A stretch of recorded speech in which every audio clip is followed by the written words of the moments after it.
촛불행동 논평, 안전핀이 사라진 한반도, 전쟁을 부르는 윤석열 정부, 평화를 위해 보다 긴급해진 탄핵, 국민적 비상조처다. 9.19 군사합의라는 최소한의 안전핀이 사라진 한반도에 군사충돌 위기가 급격히 높아지고 있습니다.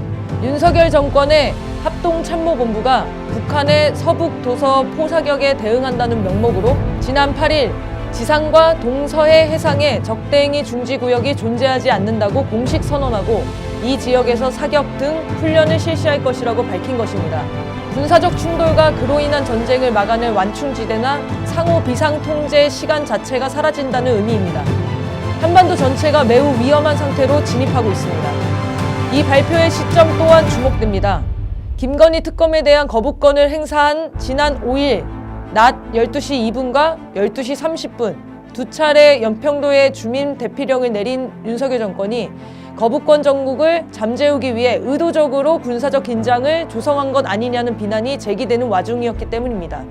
게다가 북한이 7일 발표한 담화문에서 6일의 발파가 포격이 아닌 발파용이었다고 주장하면서 북한 포격 진상과 국방부의 대응에 의문이 제기되고 있어 정확한 확인이 필요한 상황입니다.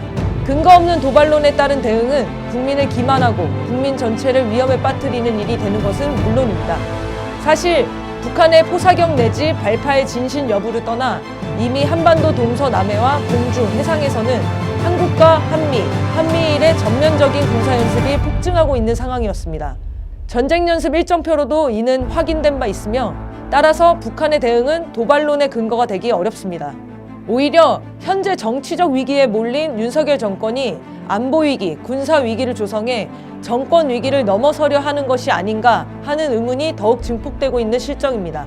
이런 경우 대화의 여지를 남기면서 문제를 풀고자 하지 않는 것도 이전 정권과 차이를 보이는 대단히 무모한 대북태세입니다. 선제 공격을 공약으로 삼고 남북 대결 정책으로 일관한 윤석열 정권이 현재의 특검 정국, 탄핵 정국을 뒤집기 위해 만일 남북 간 군사적 충돌을 불사하려 든다면 총선은 고사하고 전쟁을 피할 수 없게 됩니다.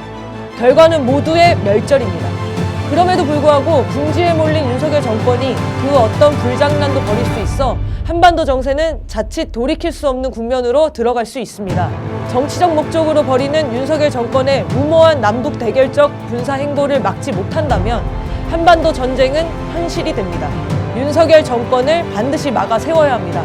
탄핵은 더욱 긴급해졌습니다. 탄핵은 이제 국민의 비상조처가 되었습니다. 탄핵이 전쟁을 막습니다. 탄핵이 평화입니다. 2024년 1월 9일 촛불행동